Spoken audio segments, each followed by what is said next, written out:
Hello friends, welcome to Aarthi's kitchen. நம்ம இன்றைக்கி கல்யாண வீட்டு விருந்தில் வைக்கக்கூடிய சேனைக்கிழங்கு வறுவல் எப்படி பண்ணுறதுன்னு பார்க்க போகிறோம். இந்த சேனைக்கிழங்கு வறுவல் பார்த்திங்கன்னா மசாலா வாசனையோட நல்ல டேஸ்ட்டாக இருக்கும். இப்போ இந்த நல்ல டேஸ்ட்டான வறுவலை எப்படி பண்ணுறதுன்னு பார்க்கலாம்.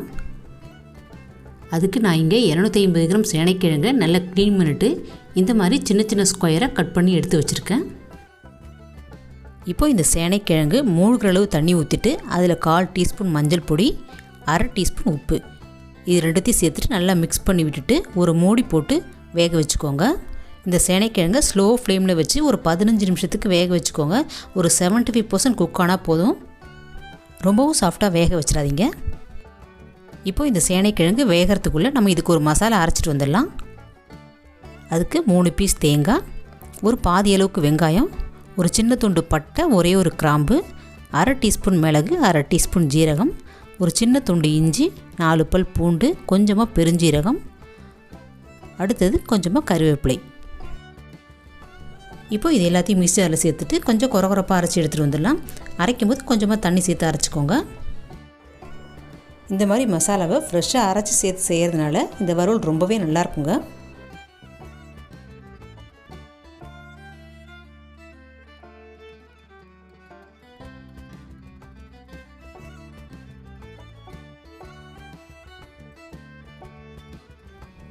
இங்கே நம்ம வேக வச்ச கிழங்கு ஒரு 75% குக் ஆகிடுச்சு.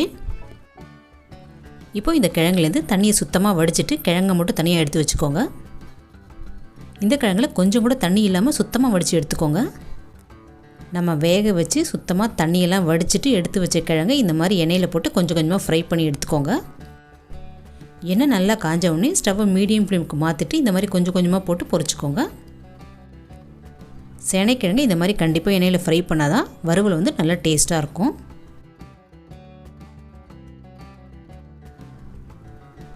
எண்ணெயில் நல்லா சலசலப்பெல்லாம் அடக்கிட்டு நல்லா கோல்டன் ப்ரௌன் வந்தோடனே நம்ம எடுத்துடலாம்.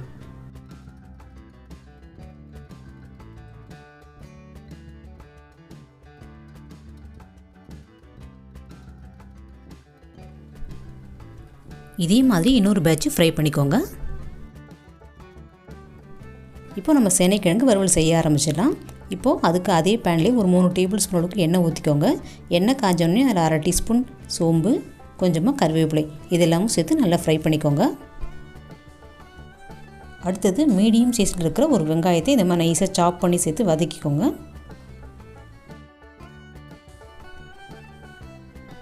வெங்காயம் இந்த அளவுக்கு நல்லா வதங்கினோடனே அது கூடவே மீடியம் சைஸில் இருக்கிற ஒரு தக்காளியும் சேர்த்து வதக்கிக்கோங்க.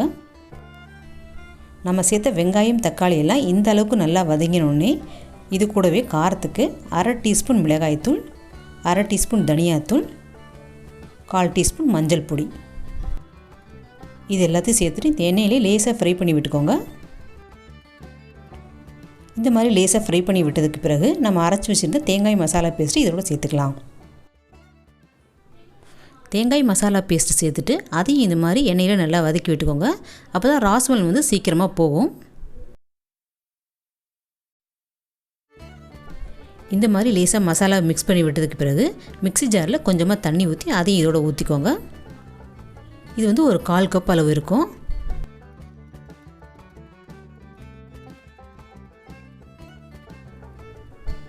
இப்போ இந்த மாதிரி நல்லா மிக்ஸ் பண்ணி விட்டுட்டு இந்த மசாலாவுக்கு மட்டும் தேவையான அளவு ஒரு 1/2 டீஸ்பூன் அளவுக்கு உப்பு சேர்த்துக்கலாம்.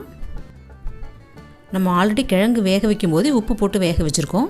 அதனால் இந்த மசாலாவுக்கு மட்டும் தேவையான அளவு உப்பு சேர்த்துக்கோங்க. நல்லா மிக்ஸ் பண்ணி விட்டுட்டு மூடி போட்டு ஒரு 5 நிமிஷத்துக்கு லோ ஃப்ளேமில் குக் பண்ணிக்கலாம். அப்போ தான் இந்த மசாலாஸோட ரா ஸ்மெல்லாம் போகும். இப்போ ஒரு 5 நிமிஷத்துக்கு பிறகு பார்த்தீங்கன்னா ஓரத்தில் எண்ணெயெல்லாம் இந்த மாதிரி நல்லா பிரிஞ்சு வந்திருக்கும். மசாலாஸோட ரா ஸ்மெல்லாம் போய்ட்டு நல்ல ஒரு ஃப்ளேவர் வருது.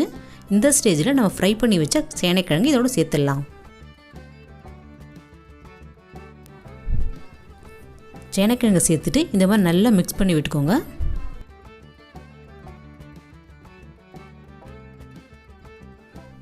நம்ம சேர்த்த மசாலா இந்த கிழங்கோட ஒன்றா சேர்கிறதுக்காக ஒரு 2 நிமிஷத்துக்கு மூடி போட்டு லோ ஃப்ளேமில் குக் பண்ணிக்கோங்க. இப்போது 2 நிமிஷத்துக்கு அப்புறம் மூடி ஓப்பன் பண்ணிவிட்டு இது நல்லா ட்ரை ஆகிற வரைக்கும் ஃப்ரை பண்ணிக்கோங்க. நல்லா இது ட்ரை ஆகிற வரைக்கும் மீடியம் ஃப்ளேம்லேயும் ஹை ஃப்ளேம்லேயும் மாற்றி மாற்றி வச்சு நல்லா ஃப்ரை பண்ணிக்கோங்க. பாருங்கள், ஒரு 3 நிமிஷத்துக்குள்ளேயே மசாலாலாம் நல்லா ஃப்ரை ஆகிட்டு ஒன்றோடு ஓட்டாமல் இருக்குது. உங்களுக்கு இன்னும் கிறிஸ்பாக வேணும்னு நினச்சிங்கன்னா இன்னொரு 2 நிமிஷத்துக்கு அப்படியே லோ ஃப்ளேம்லேயே வச்சுட்டு நல்லா ஃப்ரை பண்ணிக்கோங்க. அப்போ இன்னுமே நல்லா கிறிஸ்பாக இருக்கும். கடைசியாக கொஞ்சமாக கொத்தமல்லி தழை தூவி இறக்கிடலாம். இப்போது சேனைக்கிழங்கு வறுவல் சூப்பராக ரெடி ஆகிடுச்சு. இது சாம்பார், ரசம், தயிர் சாதத்தோட சூப்பராக இருக்குங்க. நீங்களும் இதே மாதிரி இந்த சேனைக்கிழங்கு வறுவலை செஞ்சு பாருங்கள். செஞ்சு பார்த்துட்டு எப்படி இருந்துன்னு உங்கள் ஃபீட்பேக்கை கமெண்ட்ஸில் சொல்லுங்கள். பிடிச்சிருந்தால் லைக் பண்ணுங்கள், ஷேர் பண்ணுங்கள். மறக்காமல் ஆர்த்திஸ் கிச்சனை சப்ஸ்கிரைப் பண்ணி வச்சுக்கோங்க. அப்படியே பக்கத்தில் ஆல் அப்படிங்கிற ஆப்ஷனையும் கிளிக் பண்ணிக்கோங்க. அப்போ தான் நான் போடுற வீடியோஸ் நோட்டிஃபிகேஷன்லாம் உங்களுக்கு கிடைக்கும். அடுத்தது இன்னொரு இன்ட்ரெஸ்டிங்கான ரெசிபியோடு உங்களை சந்திக்கிறேன். தேங்க்யூ.